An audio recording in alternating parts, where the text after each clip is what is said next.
시간이 되었으므로 2026년 1월 22일 목요일 아침 예배를 시작하겠습니다. 지금 시각은 이른 아침 5시 9분입니다. 다 같이 주의 기도로 시작합니다. 하늘에 계신 우리 아버지여, 이름이 거룩히 여김을 받으시오며 나라가 임하옵시며 뜻이 하늘에서 이루어진 것 같이 땅에서도 이루어지이다. 오늘 우리에게 일용할 양식을 주시옵고 우리가 우리에게 죄진 자를 사하여 준 것 같이 우리의 죄를 사하여 주시옵고 우리를 시험에 들게 하지 마시옵고 다만 악에서 구하옵소서. 나라와 권세와 영광이 아버지께 영원히 있사옵나이다. 아멘. 우리의 생사복을 주관하시는 하나님 아버지, 우리에게 영벌이 아닌 영생을 허락하여 주셔서 감사합니다. 우리를 하나님의 자녀로 인쳐주시고 우리가 좌로 우로 치우칠 때 다시 말씀으로 붙잡고 올곧게 걸어갈 수 있도록 은혜를 주심을 감사합니다. 하나님, 오늘도 그러한 삶을 살기를 소원하오니 우리와 동행하여 주셔서 우리가 열매 맺는 삶을 살 수 있도록 하시고 우리가 서 있는 그 자리에서 예수 그리스도의 향기를 발할 수 있도록 은총 베풀어 주시옵소서. 하나님이 함께하지 아니한다면 우리는 아무것도 할 수 없사오니 주여 강권적으로 우리의 삶을 선도하여 주시옵소서. 병든 자, 사방에 우겨쌈을 당하여 괴로워하는 자, 무기력함에 빠진 자, 절망감에 빠진 자, 하나님 모두 거두어 주시고 저들이 말씀을 붙잡고 다시 독수리의 날갯짓을 할 수 있도록 은혜 베풀어 주시옵소서. 모든 것을 주님께 의탁하옵고 이 모든 말씀 예수 그리스도의 받들어 감사하며 기도드렸사옵나이다. 아멘. 하나님 말씀 보겠습니다. 누가복음 23장 8절에서 12절 말씀입니다. 누가복음 23장 8절에서 12절, 시작성경 제성경으로 137쪽입니다. 8절. 헤롯이 예수를 보고 매우 기뻐하니 이는 그의 소문을 들었으므로 보고자 한지 오래였고 또한 무엇이나 이적 행하심을 볼까 바랐던 연고로라. 여러 말로 물으나 아무 말도 대답하지 아니하시니 대제사장들과 서기관들이 서서 힘써 고발하더라. 헤롯이 그 군인들과 함께 예수를 업신여기며 희롱하고 빛난 옷을 입혀 빌라도에게 도로 보내니 12절. 헤롯과 빌라도가 전에는 원수였으나 당일에 서로 친구가 되니라. 아멘. 하나님, 이 말씀을 들어 사용하여 주시옵소서. 예수님의 이름으로 기도드렸습니다. 아멘. 신약 성경에는 여러분 아시다시피 복음서가 4권이 있습니다. 그래서 신학자들은 복음서를 대할 때마다 예수님을 동서남북으로 보는 것 같다라고 말합니다. 그러다 보니 어떤 부분은 겹치기도 하고 어떤 부분은 조금 다르게 보이는 부분도 있습니다. 예를 들면 마태복음이나 마가복음 그리고 요한복음은 예수님이 재판을 받는 과정에서 로마 병정에게 마구 두들겨 맞는 장면이 나옵니다. 하지만 누가복음에는 이러한 장면이 나오지 않습니다. 이런 걸 보면 저자마다 관점의 차이가 있어서 하나님께서는 이 관점의 차이를 빚게 하여 더욱 풍성한 말씀을 기술하도록 만드신 것입니다. 다시 말씀드려서 우리가 영화를 볼 때 3D로 보고 4D로 보는 것처럼 하나님의 말씀을 더욱 풍성하게 전달받기 위해 하나님께서는 4개의 복음서를 허락하신 것입니다.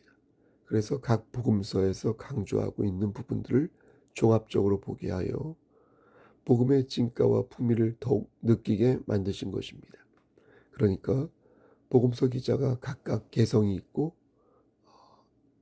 또 가지고 있는 달란트가 달라서 하나님께서는 그들의 개성과 장점을 이용하여 복음의 신비를 공감각적으로 들려주고 계신 것입니다. 오늘 본문도 그렇습니다. 오늘 말씀은 누가복음에는 나오지만 다른 복음서에는 나오지 않습니다. 누가가 다른 기자와 달리 이 말씀을 기록한 이유는 복음을 전하는 데 있어서 오늘 이 사건이 매우 중요한 사건이라고 보았기 때문입니다. 그러니까 누가는 오늘 이 말씀이 후대의 교회와 성도들이 반드시 가져야 할 신앙의 도리라고 본 것입니다. 그럼 이제부터 그 내용을 찬찬히 살펴보겠습니다. 8절 말씀을 보시겠습니까? 8절 말씀을 보면 헤롯이 예수님을 보고 매우 기뻐하였다고 말씀합니다. 헤롯은 나쁜 사람인데 왜 그는 예수님을 보고 기뻐하였던 것일까요? 그냥 기뻐한 것이 아니라 매우 기뻐하였다고 하니까 그 기쁨의 정도가 상당히 컸다는 것인데 헤롯은 왜 예수님을 보고 그렇게 크게 기뻐했던 것일까요? 거기에는 이유가 있었는데 8절 말씀을 보면 오래전부터 예수님을 보고자 했는데 드디어 보게 되었으니 너무나도 기뻤다고 말씀합니다. 사람들은 예수님을 메시아라고 부르며 추종하였습니다. 당시 갈릴리를 다스리던 헤롯 왕이 이 사실을 몰랐을 리가 없고 지금 때가 6월절 무렵이라 이제 공생애를 거의 마칠 즈음이었기에 헤롯은 그간 예수님에 관한 많은 사건을 이모저모로 들어서 축적해 놓은 그 정보를 축적해 놓은 상태였을 것입니다. 그래서 헤롯은 예수님을 보자마자 마치 연예인을 보듯 기뻐했던 것입니다. 유명한 연예인이요. 그런데 우리는 여기에서 헤롯의 관심사를 정확하게 파악할 필요가 있습니다. 헤롯은 예수님을 만나고 싶어 했지만 그것은 하나의 관심이었을 뿐 예수님이 정말로 좋아서 만나고자 했던 것이 아니었습니다. 좋아하는 것과 관심 있는 것은 좀 차원이 다르지 않습니까? 믿음은 기본적으로 믿음의 대상을 좋아해야 가질 수 있는 것이지 관심만으로는 믿음을 가질 수 없지 않습니까? 관심이 믿음의 시작이 될 수는 있겠죠. 하지만 믿음의 전부가 될 수는 없지 않겠습니까? 다시 말해서 헤롯은 예수님이 어떤 분인지를 진심으로 알고 싶었던 게 아니라 예수의 현란한 기적에만 관심이 있었던 것입니다. 다시요. 예수님의 기적에만 현란하게 관심이 있었던 것입니다. 이것은 자기의 욕망을 채우기 위한 관심인 것이지 구원으로 나아가는 관심이라고 볼 수 없는 것입니다. 아마 그는 마음속으로 이렇게 생각했을 것입니다. 어떻게 저런 일이 일어날 수 있을까? 저게 진짜일까? 눈속임은 아닐까? 한번 믿어볼까? 그래서 이런 병 저런 병 고침도 받고 이런저런 혜택도 나도 한번 누려볼까? 저는 이런 생각을 충분히 우리도 가져볼 수 있다고 생각합니다. 보험 들듯이 주님을 믿고자 교회에 나올 수 있다고 생각합니다. 저는 그것이 나쁘다고 생각하지 않습니다. 하지만 거기에 머물면 아니 될 것입니다. 헤롯은 예수님을 보지 않고 그의 이적만을 보았다는 것입니다. 그의 관심사는 오로지 자신의 호기심을 채우는 것이었습니다. 그러니까 그는 예수님을 그리스도로 본 것이 아니라 자신의 호기심을 채워줄 흥미로운 존재로만 여긴 것입니다. 그래서 마치 마술사에게 마술을 시연해 보라는 것처럼 헤롯은 예수를 뚫어지게 쳐다보며 이것저것을 물었던 것입니다. 하지만 예수님은 신문을 받기 위해 붙잡혀온 것이었습니다. 이미 예수님은 빌라도 총독을 만나 한 차례 신문을 받은 바 있습니다. 당시 빌라도는 예수님에게 죄가 없다는 것을 알고 있었고요. 예수님을 풀어주려 했으나 백성들의 원성으로 예수님을 풀어주지 못했습니다. 빌라도는 그런 가운데 갈릴리를 다스리던 헤롯에게 예수님을 넘긴 것이고 이에 예수님은 그들에게 붙잡힌 바 되어 헤롯을 만나게 된 것입니다. 그런데 헤롯은 예수님의 무죄를 찾기보다 그의 기적에만 관심을 보였으니 예수님께서는 헤롯의 강팍한 의도를 모를 리 없었던 것입니다. 아마 예수님께서는 이것을 3년 전 마귀가 자신을 찾아와 유혹했던 것과 비슷하다 생각하셨을 것입니다. 마귀는 예수님의 마음을 떠보며 예수님을 시험하였습니다. 그런데 헤롯도 지금 그러한 수작으로 예수님을 시험하였던 것입니다. 이 예수님께서는 헤롯의 질문에 아무런 답도 하지 않으셨습니다. 여기서 아무런 말도 하지 않았다는 것은 입을 다물고 정말로 아무런 말씀을 하지 않았다는 게 아니라 헤롯이 원하는 바를 예수님께서 채워주지 않으셨다는 의미가 되겠습니다. 헤롯은 예수님을 반갑게 맞이했다고 앞에서 말씀드렸습니다. 만약 그때 예수님께서 헤롯의 욕망을 채워주었다면 예수님 재판에서 유리한 위치에 오를 수 있었을 것입니다. 하지만 예수님께서는 그렇게 하지 않으셨습니다. 이로 인해 헤롯은 예수님을 미워하게 됩니다. 자신의 호기심을 채우지 못하자 즉각 돌변하여 예수를 죽이고자 한 것입니다. 11절 말씀을 보면 헤롯이 군인들과 함께 예수를 업신여기며 희롱하였다라고 말씀합니다. 근데 여기에 그치지 않고 헤롯은 예수님에게 빛난 옷을 입혀 빌라도에게 보냅니다.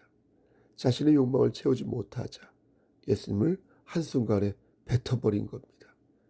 그리고 그의 신성과 인격을 모독한 것입니다. 여러분, 예수 그리스도께서 이 땅에 오신 이유는 우리의 영혼을 살리시기 위해 오신 것입니다. 예수 그리스도는 하나님과 끊어진 관계를 회복시키기 위해 이 땅에 오신 것이지 우리들의 눈요기를 채우고 우리들의 육적인 만족을 채워주기 위해 이 땅에 오신 게 아니라는 것입니다. 그런데 헤롯은 자신의 만족을 채우지 못하자 예수님을 조롱하였습니다. 그것도 부족하여 군인들에게 조롱하라고 말하며 그들과 함께 예수를 업신여겼습니다. 그리고 빛난 옷을 입혀 예수님으로 하여금 말할 수 없는 모욕을 안겼습니다. 여러분, 어떻게 이럴 수 있습니까? 어떻게 이렇게 한순간에 변할 수 있습니까? 그러므로 우리는 묻지 않을 수 없는 것입니다. 혹시 나는 예수님을 희롱하고 있지는 아니한가? 혹시 나는 사람들 앞에서 예수님을 은근히 돌려가게 하고 있는 거 아닌가? 욕보이고 있지는 아니한가? 여러분, 말로 하는 것만이 희롱이 아닙니다. 불의 앞에서 입을 다물고 있는 거 있죠? 가만히 있는 거 있죠? 그것도 희롱입니다. 예수를 비웃는 자, 하나님을 모독하는 자, 우상을 숭배하는 자, 교회를 핍박하고 성도들을 능욕하는 자, 그런 사람들 앞에서 그 어떠한 대응도 하지 않고 그 어떠한 반론도 반박도 하지 않고 그 어떠한 용기도 보여주지 않는 것도 진리를 파는 겁니다, 여러분. 하나님을 업신여기는 겁니다, 여러분. 주님을 희롱하는 것입니다. 우리가 그것을 바로 알 때에 우리는 어떠한가 돌아보아야겠다라는 것입니다. 많은 성도들이 자신의 욕망을 채우지 못할 때 하나님을 배신하는 것을 봅니다. 자기가 뭔가 좀 궁할 때, 필요할 때는 하나님을 겁나게 찾다가 그거 채우거나 그거 못 채우면은 금세 배신하는 것을 봅니다. 참 안타깝습니다. 자신의 호기심과 욕망을 채우지 못할 때 등을 돌리고 하나님에게 빛나는 옷을 입혀 하나님을 돌려보내는 것을 저는 봅니다.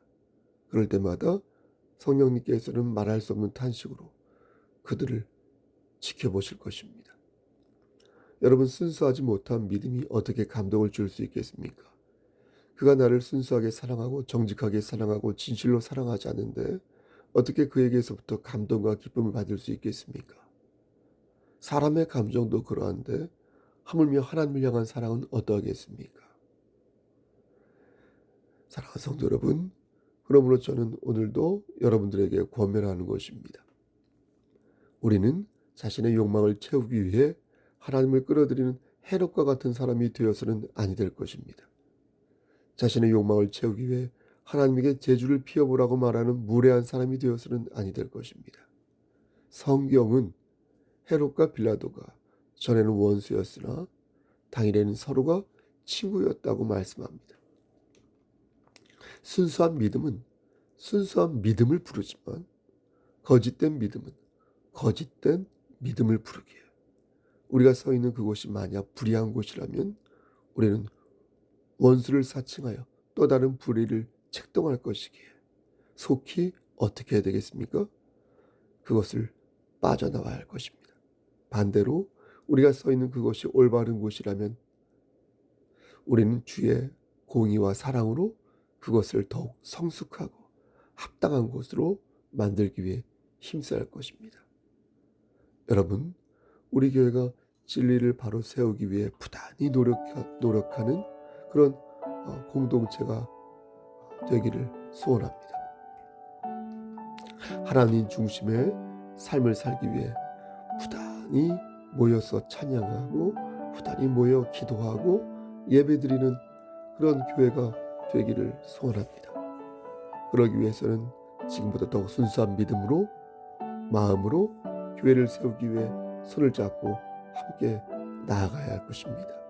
형제와 자매를 주 안에서 사랑하고 이웃을 사랑하며 무엇보다도 하나님의 자녀로 삼아주신 내 자신을 예쁘게 사랑해야 할 것입니다. 그리고 그릇이 큰 자가 더욱 모범을 보이기 위해 노력해야 할 것입니다. 여러분, 오늘도 주 안에서 그렇게 사랑을 실천하는 하나님 말씀대로 살아가는 여러분 되시기를 주님의 이름 받들어 간절히 축원합니다. 아멘. 이제는 우리를 죄에서 구속하여 주신 우리 구주 예수 그리스도의 은혜와 아버지 하나님의 마극하신 그 사랑하심과 성령 하나님의 교통하시고 인도하시는 모든 역사하심이 하나님 말씀 안에서 모든 것들이 하나님 뜻 안에서 이루어지고 그렇게 우리가 하나님을 의탁하여 열매 맺는 삶을 살기를 소원하고 그렇게 하나님의 말씀을 실천하여 하나님을 기쁘시게 하는 삶을 살기를 소원하는 여기 모인 성도와 그들의 가정과 이 제단과 이 나라 위에 하나님의 사랑하심이 세세토록 함께 계실지어다.